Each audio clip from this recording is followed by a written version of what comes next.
Well, hello, and welcome again to the 2012fad.com. I will be your host for this evening, and my name is Charlie Bluehawk.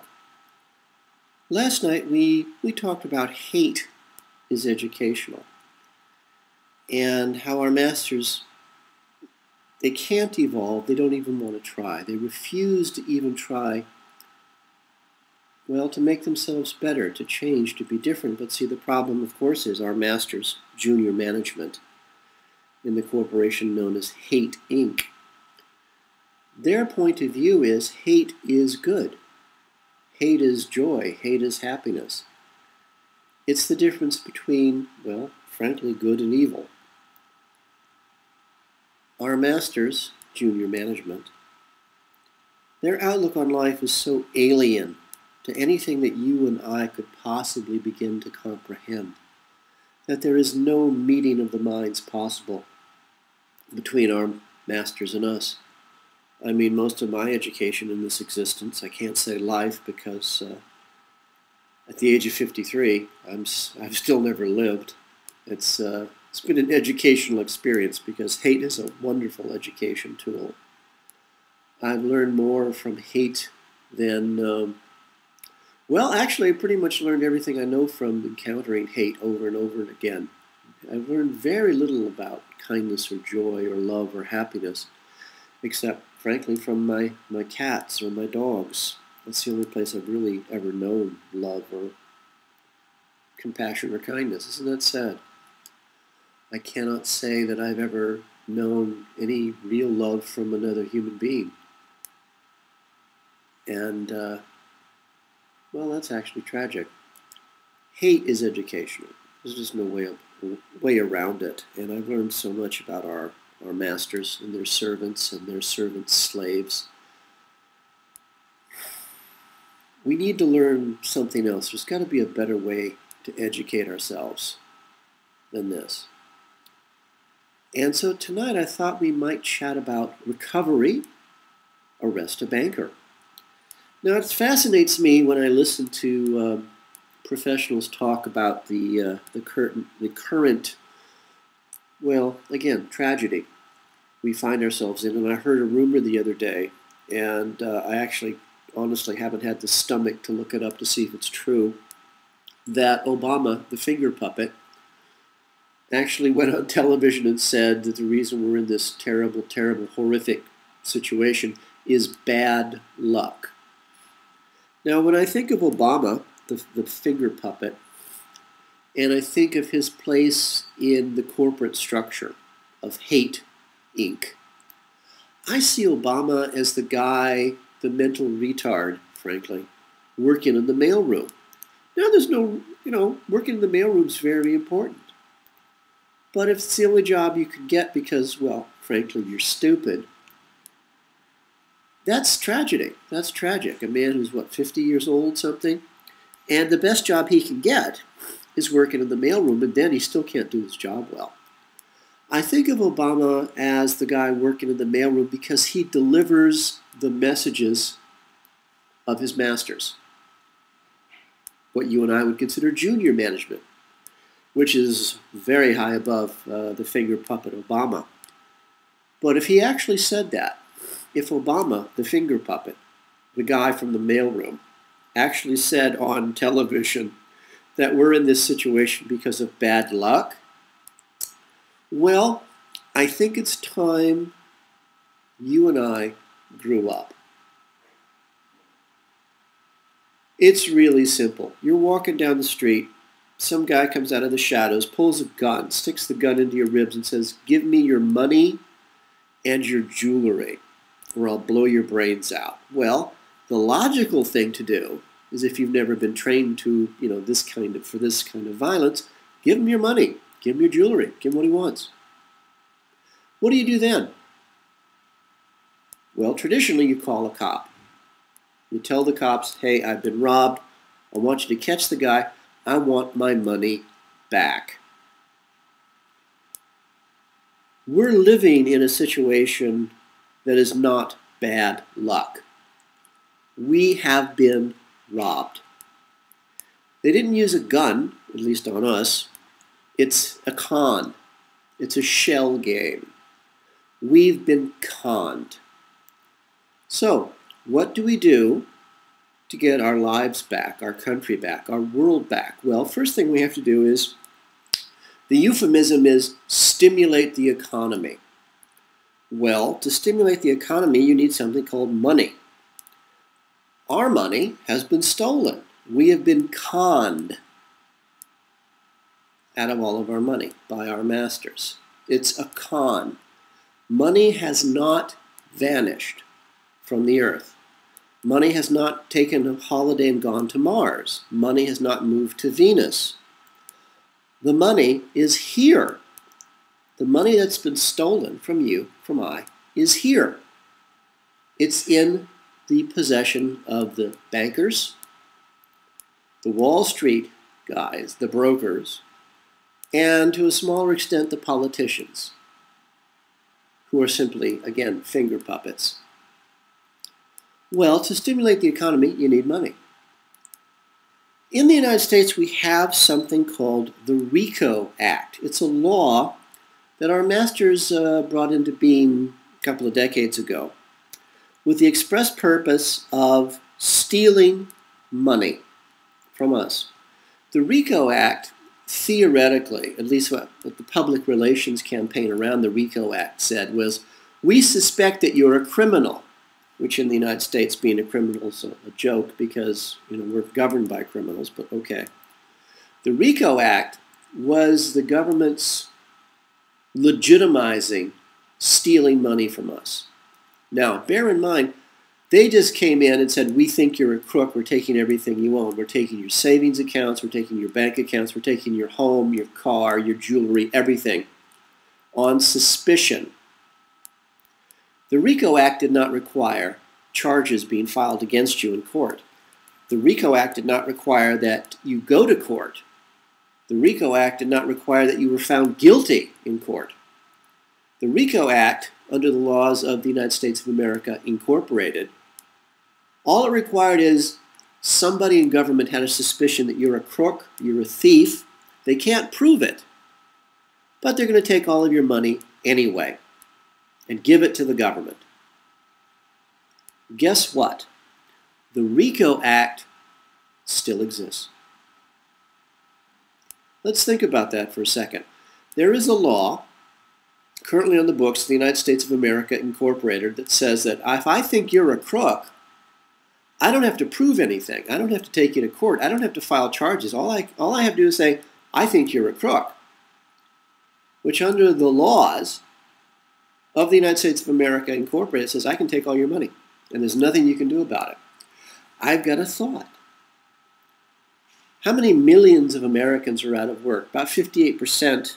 So let's just round it off. There's 150 million Americans out of work right now, out of 300 million.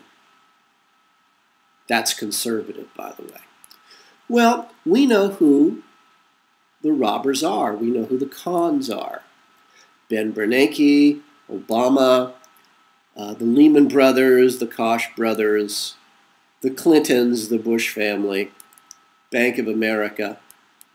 We know who the thieves are because they brag about it in their own newspapers. They brag about getting $700 million bonuses for robbing us. I have a thought. Out of 150 million unemployed Americans, there are unemployed judges. There are unemployed attorneys. There are unemployed clerks. There are unemployed accountants. There are unemployed bookkeepers. There are unemployed cops. And the reason they're unemployed is because they're honest. The reason they're unemployed is they're hardworking. The reason they're unemployed is because they're knowledgeable. The reason they're unemployed is because they're experienced and they know what should be done. Everything that our masters hate, everything that our masters fear. See, they got rid of, our masters got rid of, the people who were a threat to them. They got rid of the people in government who were a threat to them. They got rid of the people in the military who were a threat to them. Anybody who was honest, hardworking, believed in the Constitution, believed in doing what was right, they're unemployed. So it's real easy to find these people. If they're lucky, they still have a home. If they're not lucky, they're living in their cars. But you know what? Under the RICO Act, we can put all those people back to work. Why? Because you and I, we know who the cons are. We know who the crooks are. It's David Rockefeller, Ben Bernanke, Obama, the Bushes, the Clintons, Henry Kissinger, the Lehman Brothers, the Koch brothers, Bank of America, Goldman Sachs, Citibank, Monsanto. I don't need to tell you this, you already know this. Just as a side note, these people I just mentioned, the bankers, the politicians, the brokers, not one of these people got their jobs because they could do a good job. Not one of these people had to go for a job interview to get these $100 million a year jobs. Not one of them had to prove that they had experience or knowledge to get these jobs. You know how these people got their jobs? Their mommy and their daddy. Their mommy and their daddy had friends. And their mommy and their daddy got them these jobs. And a generation ago, their mommy and daddy, they got their jobs from their mommy and daddy. This is passed down from generation to generation, family to family. These are family businesses working together. Not one of the people that you and I know as a con, a crook, a liar, a thief, and these are polite things to say about them, not one of them gained their position in life because they deserved it. Not one of them has experience or credentials or knowledge to have the jobs they currently have. Not one of them. So of course they're going to fear any of us who actually do know what we're doing, who actually have experience, who actually have knowledge, who actually have worked to achieve the positions we have. That's why they are afraid of us, because we know what to do. See, our masters, junior management, did the same exact thing to us in 1929. They staged a phony depression, and it was all staged. There was no accident. It was not bad luck. The goal was to rob us and to rape us of everything we had and to make us slaves, as we were thousands and thousands of years ago. Junior management is not creative. Junior management, our masters, are not deep thinkers or great thinkers. They just keep doing the same thing over generation after generation. And you know, it works most of the time. We have to grow up. You and I, we have to grow up. We have been on this planet for 2.5 billion years. This has to stop. We have to grow up. So what do? Well, under the Constitution of the United States of America, the constitutional republic, you and I have the right to do what is known as a citizen's arrest. I think you've done something wrong. I, as a citizen of the United States of America, the constitutional republic, not only do I have the right to arrest you as a citizen, under the Constitution, I am required to arrest you. The Constitution of the United States requires us to defend ourselves, our neighbors, our families, and our countries from all enemies, foreign and domestic. Because under the Constitution of the United States of America, the constitutional republic of the United States of America, you and I are solely responsible for the safety and security of not only our nation, but of ourselves, because under the Constitution, you and I are sovereigns. You and I are kings. And we are a king of a nation of one, of ourselves. And we come together as a group of sovereigns, a group of kings and queens, and we say, together we will make our country safe. I am responsible only for myself, but I will work with you shoulder to shoulder. It gets back to I am. I am that I am. I am myself. I am no one else. I own myself. No one owns me. That's what we have to realize. So my suggestion would be, if I might be so bold, get 1 million of your closest friends, all of whom have guns, very peacefully wander over to Washington, D.C. Very peacefully. And you should all, before you go, print out a copy of the Constitution of the United States of America, which, by the way, the bankers, the politicians, our masters, have declared is an act of terrorism. Should you be found with a copy of the U.S. Constitution on you, or should you quote the U.S. Constitution to any government official, you are automatically considered a terrorist. So probably keep the Constitution to yourself, but every night you should read it to each other, discuss it, talk about it, learn it. But 1 million of your friends who are out of work and have guns, take a walk to Washington, D.C. Once you're there, citizen's arrest. You know who to arrest. You don't need me to tell you. Then, under the RICO Act, you can seize their bank accounts. Make sure you check their trust funds as well.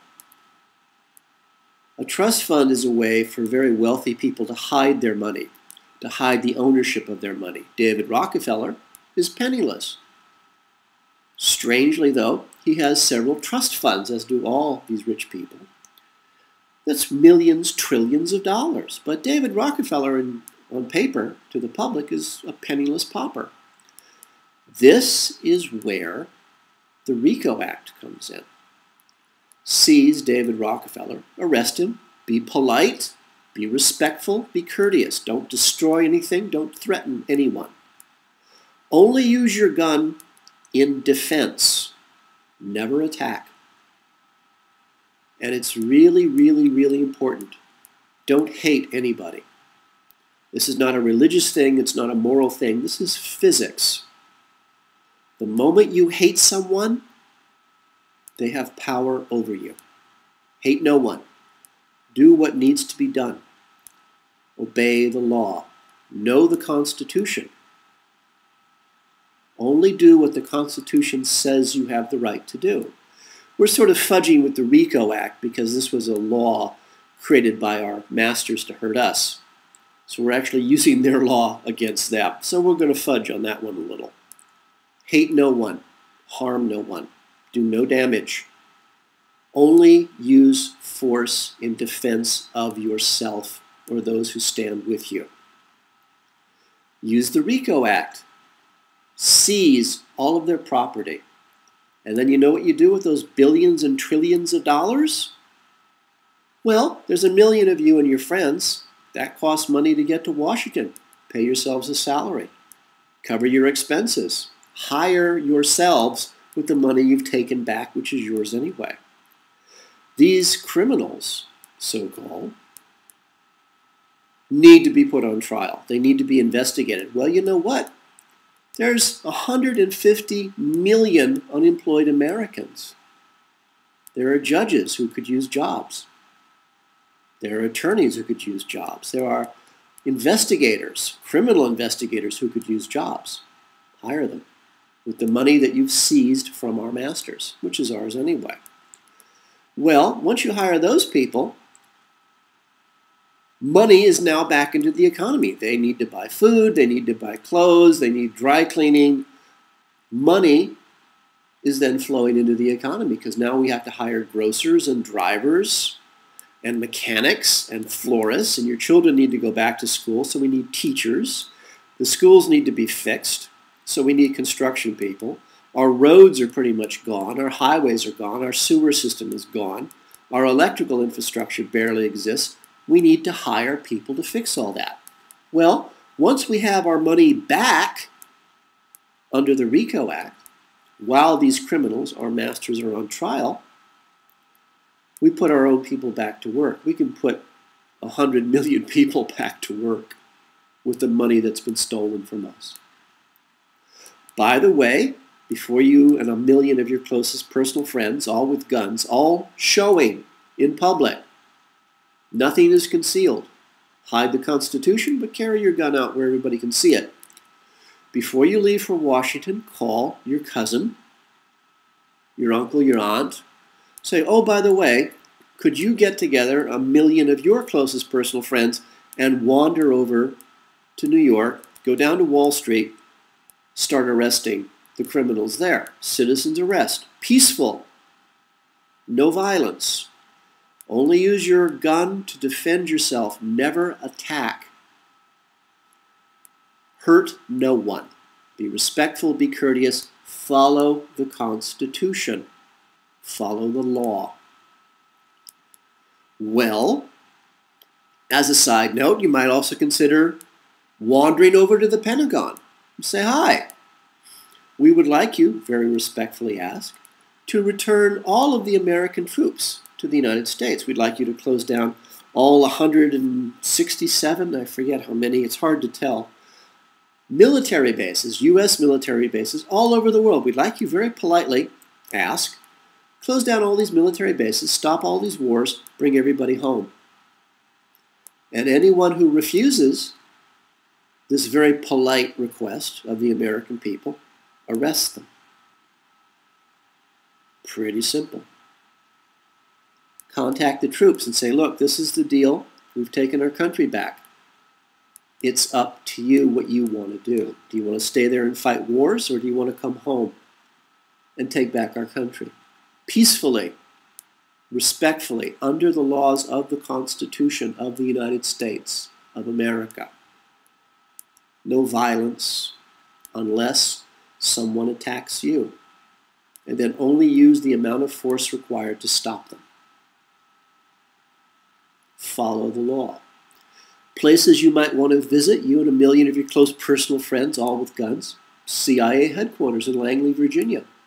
Pretty safe to bet. It's a pretty safe bet that anybody who works for the CIA is guilty. Simply arrest them.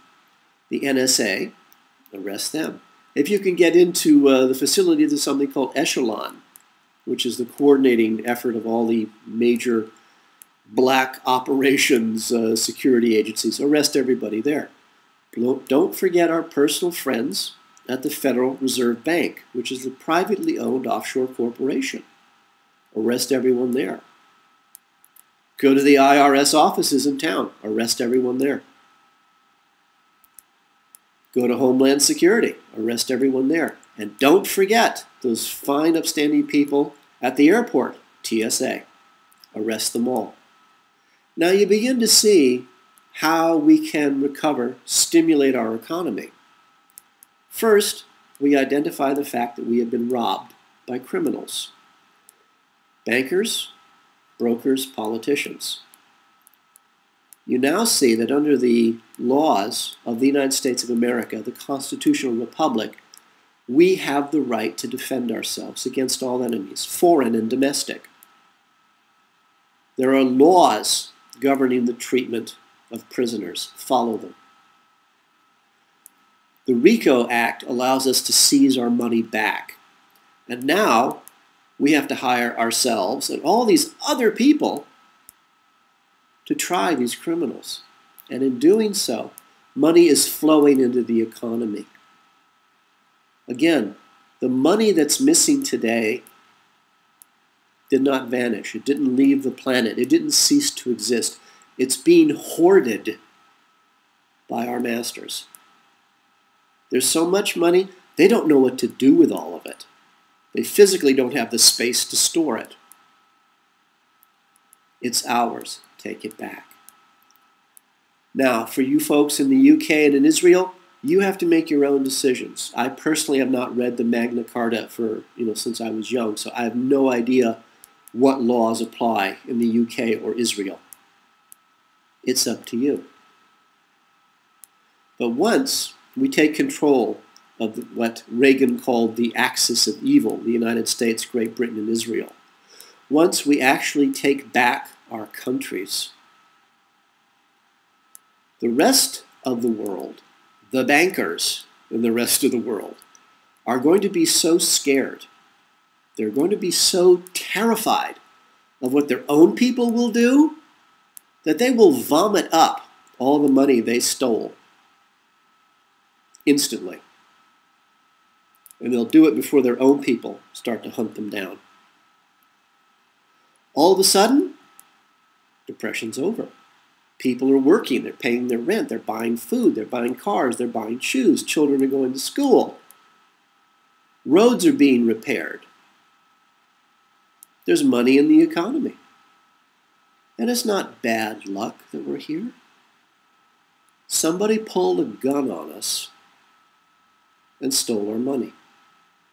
Somebody stole our money out of our bank accounts and out of our salaries. Someone taxes us and steals the money. Our bankers, our masters, had a word for this 20, 30 years ago. They called it racketeering. Well, guess what? They're the racketeers. The bankers should be put on trial for racketeering, stealing from innocent people. The politicians, they should be put on trial for treason. And you know what? There will really, at that point, be a new world order. Problem for our masters is, it's our world. We took it back. And yeah, absolutely, we put it into order. The ancient Celts had a saying, a belief, a wish, a dream, a prayer for their friends or for beloved strangers. And I understand it every day a little better now, and I share it with you. May you live as long as you wish. May you love as long as you live. For the 2012fad.com, this is Charlie Bluehawk.